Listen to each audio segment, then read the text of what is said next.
శుక్లాంబరధరం విష్ణుం శశివర్ణం చతుర్భుజం ప్రసన్నవదనం ధ్యాయేత్ సర్వవిఘ్నోపశాంతయే అగజా ఆనన పద్మార్కం గజానన మహర్నిశం అనేకదంతం భక్తానాం ఏకదంతముపాస్మహే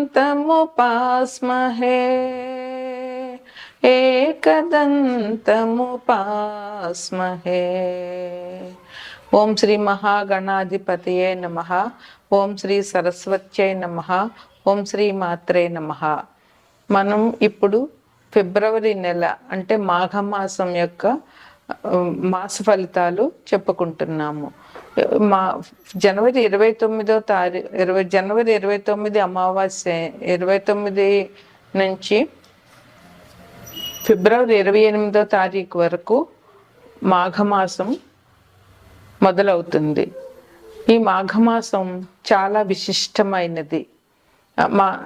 ఈ చాలా పుణ్యకార్యాలు చేసుకోవడానికి, వివాహాది శుభకార్యాలు చేసుకోవడానికి, ఇంకా నోములు వ్రతాలు ఏవైనా చేసుకోవడానికి మాఘమాసం చాలా మంచిది. ఈ మాఘమాసంలో వచ్చే శివరాత్రి నాడు కొత్తగా నోములు పట్టాలి అనుకున్న వారందరూ కూడా, స్త్రీలందరూ కొత్తగా నోములు పడతారు. ఈ మాఘమాసం విశిష్టత ఏమిటంటే సూర్య భగవానుడి ఆరాధన. ఈ మాఘమాసంలో పూర్తిగా అన్ని ఆదివారాలు కూడా చాలా విశిష్టమైనవి. ఈ ఆదివారాలు సూర్య భగవాన్ ఆరాధన మనకి చాలా ఆనందాన్ని, ఆరోగ్యాన్ని ఇస్తుంది. సూర్య భగవానుడు ఆరోగ్యానికి ప్రదాత. అందువల్ల ఈ మాఘపాదివారాలు పాలు పొంగించి ఆవు పిడకలు తీసుకొచ్చి మనం ఇదివరకైతే దాలిలాగా వేసి తాటలో పెట్టేవారు. ఇప్పుడు పిడకలు దొరికిన వాళ్ళు పిడకలు, లేదంటే కుంపట్టు మీద నిప్పులేసి దాని మీద పిడకలు పెట్టి పాలు, మా చిన్నతనంలో మా అమ్మ వాళ్ళందరూ అలాగా పరవాన్నం చేసేవారు. ఆ పరవాన్నం కూడా గరిటెతో కడపకుండా చెరుకు గడతో కలుపుతూ పరవాన్నం చేసేవారు.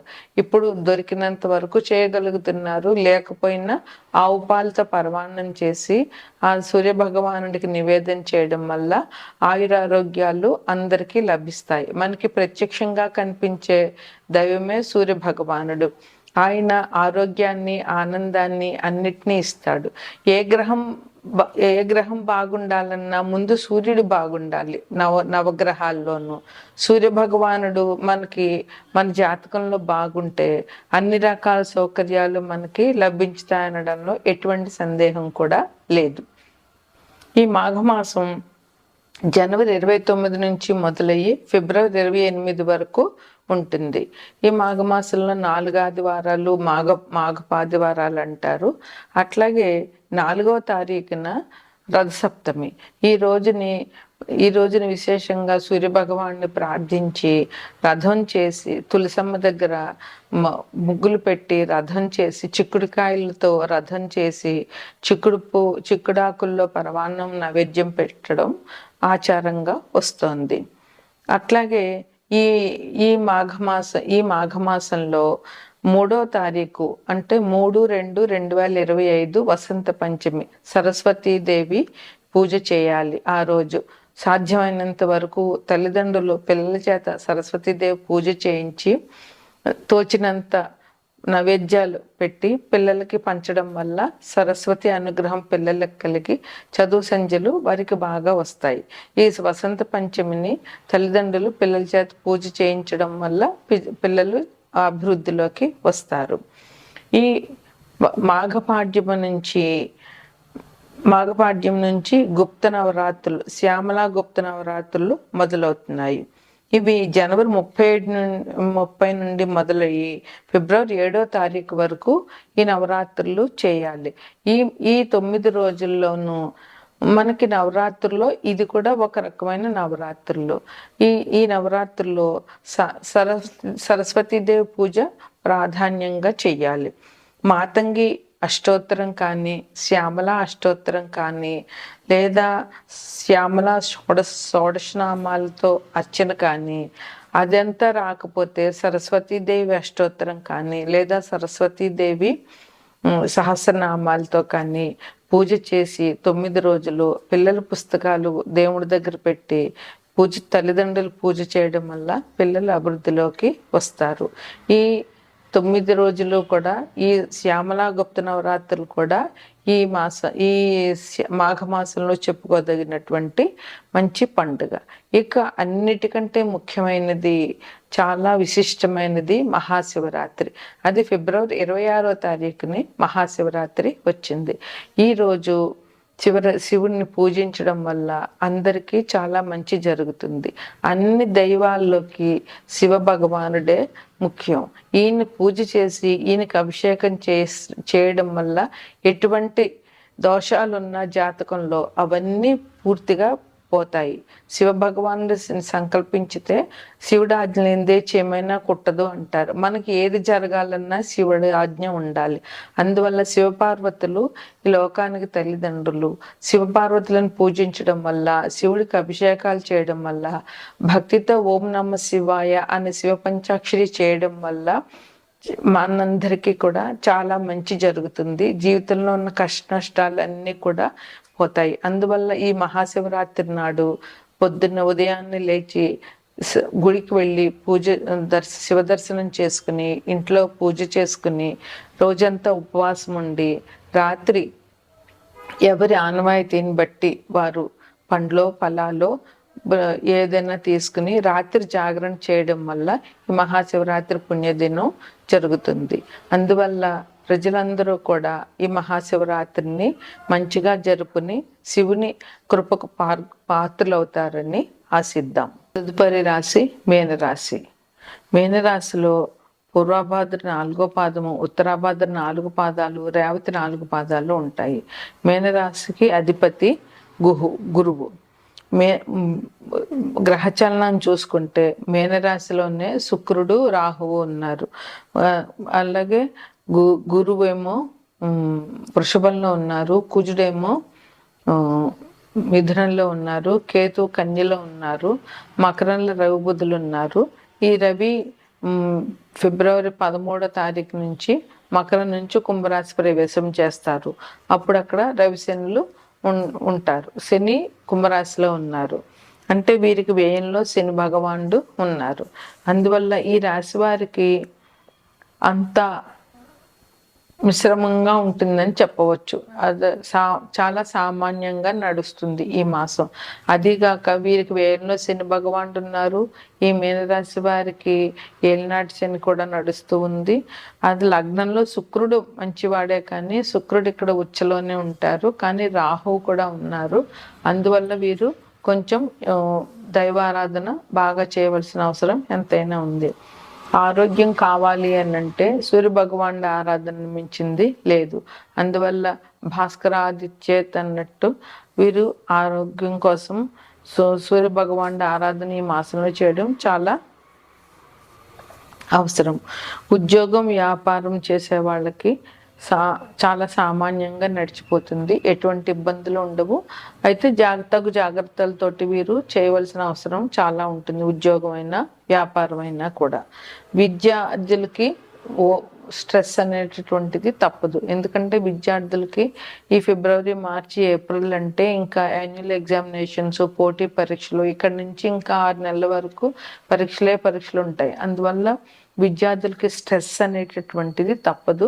అయితే ఆ స్ట్రెస్ని కొంచెం కష్టపడినా కానీ తర్వాత మంచి ఫలితం దొరుకుతుంది కనుక విద్యార్థులు కొంచెం ఒత్తిడిని అధిగమించి దానికి తగినటువంటి జాగ్రత్తలు తీసుకుంటూ చదవవలసిన అవసరం చాలా ఉంది. సంతానానికి ఎటువంటి ఇబ్బందులు లేవు. సంతానం కావాల్సిన వాళ్ళకి సంతానం దొరుకుతుంది. దానికి సంబంధించినటువంటి ప్రయత్నాలు చేసుకోవచ్చు. అదేవిధంగా సంతానం ఉన్న తల్లిదండ్రులకి పిల్లల వల్ల ఇబ్బందులు లేవు. కాకపోతే వాళ్ళని ఒకసారి జాగ్రత్తగా చూసుకోవడము, వాళ్ళకి తగిన సౌకర్యాలు కల్పించడము తల్లిదండ్రులుగా వాళ్ళ బాధ్యత. వ్యవసాయం వారికి ఎటువంటి ఇబ్బందులు లేవు, సామాన్యంగా గడుస్తుంది. ప్రయాణాలు చేసే వారికి ప్రయాణాల్లో ఇబ్బందులు లేవు. ప్రయాణాల్లో తగు జాగ్రత్తలు తీసుకుని ప్రయాణాలు చేయడం చాలా అవసరము. ధనం ఏ వృత్తి వ్యాపారాలు చేసే వాళ్ళకైనా కూడా ధనం బాగానే దొరుకుతుంది, ఖర్చులకు సరిపడా ధనం ఉంటుంది. స్పెక్యులేషన్ వ్యాపారం చేసే వాళ్ళకి స్పెక్యులేషన్లో మిశ్రమంగా ఉంటుంది. అందువల్ల వాళ్ళు చేసే బిజినెస్ని చూసుకుని, మార్కెట్లో ట్రెండ్ని చూసుకుని స్పెక్యులేషన్ చేసేటటువంటి వాళ్ళు చేయవలసిన అవసరం చాలా ఉంది. ఈ రాశిలో వారు పెద్ద పెద్ద వాళ్ళని ఈ మాసంలో కలిసే అవకాశం ఉంది. దానివల్ల వీరికి సంఘంలో పేరు ప్రతిష్టలు పెరుగుతాయి. వారికి కూడా మంచి మంచి వాళ్ళని కలిసేమనేటటువంటి తృప్తి ఉంటుంది. వీళ్ళకి పెద్దవాళ్ళని కలవడం వల్ల గౌరవ మర్యాదలు పెరుగుతాయి. పెద్దవారి పరిచయాలు ఎప్పటికైనా జీవితంలో మంచి చేస్తాయి. వాళ్ళ వల్ల ఉపకారం ఉంటుంది, వాళ్ళ వల్ల లాభం కూడా వీళ్ళకి ఉంటుంది. వీళ్ళకి ఎప్పటి నుంచో ఉన్నటువంటి పాత బక్కీలన్నీ కూడా వసూలు అవుతాయి. అందువల్ల ఈ రాశి వాళ్ళకి ఈ మాసం అంతా మిశ్రమంగా ఉంటుంది. అయితే ఈ ఫలితాలన్నీ గోచారాన్ని బట్టే చెప్తాము. అదే ఒక వ్యక్తిగత జాతకంలో ఏదైనా గ్రహం 1-2 గ్రహాలు అనుకూలంగా లేనప్పుడు కొన్ని ఇబ్బందులు అనేటటువంటి తప్పకుండా ఉంటాయి. అవి కొంతమందికే ఉంటాయి. అవి ఏంటంటే ఆకస్మికంగా కలహాలు, ఎవరితో అయినా సరే గొడవలు జరిగే అవకాశం ఉంది. స్థాన చలనం, ఇక్కడ 1-2 గ్రహాలు అనుకూలంగా లేని వాళ్ళకి కొన్ని ఇబ్బందులు జరుగుతాయి. అవేంటంటే అందరికీ మీనరాశిలో ఉన్న వాళ్ళందరికీ జరుగుతుందని కాదు, కొంతమందికి జరిగే అవకాశం ఉంది. అదేంటంటే స్థాన చలనం, ఉన్న చోటు నుంచి వేరే చోటుకి వెళ్ళడం. అది ఉద్యోగస్తులైనా సరే, గృహస్థులైనా సరే, ఎవరైనా సరే ఇల్లు మారడం కానీ, లేదా ఒక ప్రదేశం నుంచి ఒక ప్రదేశానికి వెళ్ళడం, ఒక ఊరు నుంచి ఒక ఊరు వెళ్ళడం, ఒక దేశం నుంచి ఇంకో దేశం వెళ్ళడం, ఇట్లాంటివి జరిగే అవకాశాలు ఉన్నాయి ఈ రాశి వారికి ఈ మాసంలో. ధన వ్యయం, డబ్బులు ఖర్చు ఎక్కువ అయ్యేటటువంటి అవకాశం ఉంది. ఎందువలనంటే శని భగవానుడు వ్యయంలో ఉన్నారు. వ్యయం అంటేనే హాస్పిటల్ ఖర్చులు అలాంటివని చెప్పవచ్చు, 12వ ఇల్లు. అందువల్ల ఆరోగ్యానికి సంబంధించినటువంటి ఖర్చులైనా జరగవచ్చు. అందువల్ల ఆరోగ్య విషయంలో కూడా అందరూ జాగ్రత్తనే పడాలి. విష జంతువుల వల్ల భయం ఉండేటటువంటి అవకాశం ఈ రాశి వారికి ఉంది. అలాగే అనుకోకుండా జరిగేటటువంటి గొడవలు, ఇంట్లో వారితో అయితేనే, బయట వారితో అయితేనే, ఆఫీసులో అయితేనే, ఎక్కడైనా గొడవలు జరిగే అవకాశం ఉంది. కనుక ఈ రాశివారు ఆ విషయంలో జాగ్రత్తగా ఉండాలి. అదే వీరికి అనారోగ్యం గురించి చెప్పాం కనుక ఆరోగ్యాన్ని ఇచ్చేది సూర్య భగవానుడు. 12 మాసాల్లోనూ మాఘమాసమే సూర్యుని పూజిస్తాము.